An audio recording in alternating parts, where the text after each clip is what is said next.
Pues vamos a entrar ya de lleno con nuestros temas del día.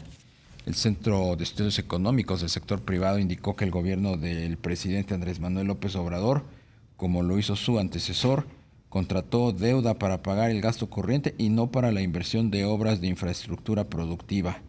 Vamos a platicar con Carlos Hurtado, él es precisamente el director general del CESP, el Centro de Estudios Económicos del Sector Privado.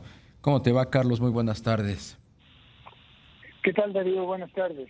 También te saluda Rogelio Varela. Saludos, Carlos. Rogelio. Hola, Rogelio, ¿qué tal? Ahí te oímos un poquito lejos. ¿Tú nos escuchas bien? Yo los escucho perfectamente. Ya te escuchamos un poquito mejor.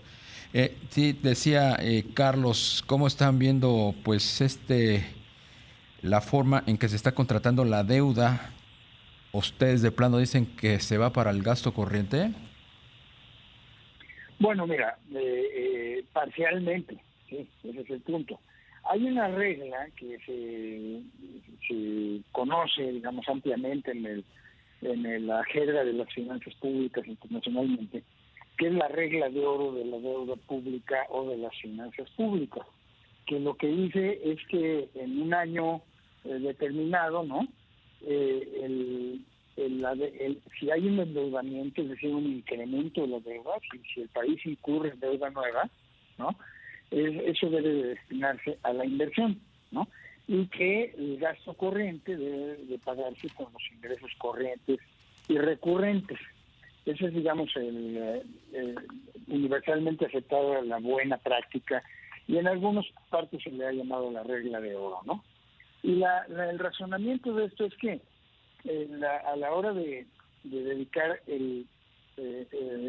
la deuda para los proyectos productivos de inversión, pues una de dos: o los proyectos rinden directamente los rendimientos y con eso se puede pagar la deuda a la larga, o los proyectos públicos hacen que la economía funcione mejor, no sé, las carreteras, las empresas, lo que sea, ¿no? Que la economía funcione mejor, crezca más y por lo tanto haya, por motivo de esa inversión, y que por lo tanto haya una mayor recaudación dado que el crecimiento también se aumenta.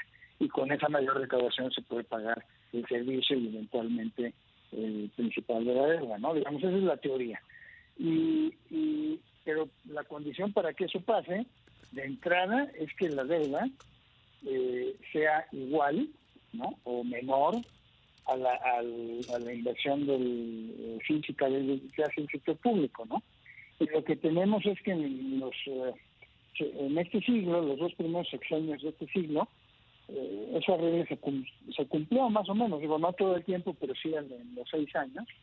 Sí, fue similar el endeudamiento a la inversión pública. Incluso en el del presidente Cedillo la inversión pública fue menor al endeudamiento, mayor al endeudamiento, ¿no? Sin embargo, tanto en el sexenio ya del presidente Peña Nieto como este sexenio presente, pues está muy por debajo la inversión física que hace el gobierno del endeudamiento en el que ha incurrido. Eso quiere decir que la diferencia entre esas dos cosas, ¿no? Entre la deuda que se incurre y la inversión física, donde se gasta en inversión física, pues, que esa diferencia se va a gasto corriente. Por supuesto. Carlos, y ese supuesto que nos mencionas de que los proyectos de inversión que se acometieron en esta administración van a poder pagar la deuda que se contrató. Bueno, a ver, ese es el segundo problema, ¿no? El primer problema es que los proyectos se pagan, que la deuda se dedica a la inversión física, ¿no? Y el segundo requisito de la buena práctica es que esa inversión física sea productiva, ¿no? Porque eso es precisamente Sí. la esencia de esa regla de oro, ¿no? Y acá el problema que tenemos es que los proyectos de inversión insignia de este gobierno, el aeropuerto Felipe Ángeles, la refinería de Dos Bocas, el Tren Maya y esto, pues no hay ningún indicio de que sean rentables y con un criterio privado, es decir, que rindan los rendimientos así como sería un proyecto privado, o socialmente, ¿no? Que generen un mayor crecimiento para que se pueda pagar esa deuda. Porque no hay una evaluación de esto de costo-beneficio en este sentido, que la debería haber porque la ley de presupuesto transparencia, ¿cómo se llama? La ley de presupuesto, ¿no? Sí. Y la responsabilidad fiscal, perdón, así lo estipula. Pero pues en este gobierno no se han hecho ninguno de esos estudios. O por lo menos se los hicieron, no están publicados en ninguna parte, ¿no? Carlos, por lo demás, ¿qué esperan de la discusión sobre este presupuesto que ya fue aprobado en Cámara de Diputados? Pues mira, yo lo que creo es que va a pasar como va, pues la mayoría simple que se requiere en la Cámara de Diputados la tiene el partido del gobierno, entonces pues, ellos han mostrado una lealtad así bastante rígida, digamos, a las iniciativas del gobierno. Y pues va a llevar eso, y en alguna parte en los decretos de presupuesto yo supongo que vendrá lo de la desaparición de los fideicomisos del Poder Judicial, ¿no? La verdad es que no le veo mucho más campo de acción ahí, ¿no? Porque si los partidos de oposición quieren poner alguna reasignación del gasto, quizá falta algo para que el auditorio completo lo entienda. Ya se aprobó la ley de ingresos, y la ley de ingresos le da el techo de gasto, o sea, el techo de gasto ya no se va a poder mover, ¿no? Entonces, si acaso en la Cámara de Diputados lo que pueden hacer es reasignar, sacar el gasto de algún rubro para ponerlo en otro, ¿no?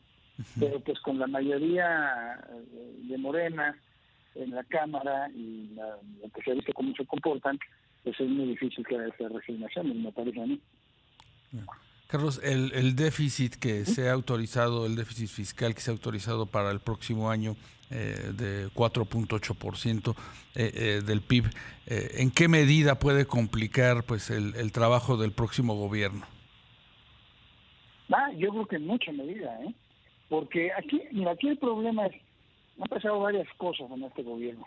Primero, que todas las reservas precautorias que había en el presupuesto se han agotado, ¿no? Lo que había en el Fonden, lo que había en el fondo de gastos catastróficos de salud, los fondos también de estabilización de ingresos de los estados, son prácticamente agotados. Entonces va a empezar un periodo donde no va a tener márgenes en las finanzas públicas. Hace muchos años eso pasaba en México todos los años, pero se había trabajado mucho para que hubiera estas protecciones que se han abatido, como decía yo ahora, entonces ya no tiene margen, ¿no? Primero. Sí. Luego, la situación de los ingresos públicos no es muy buena.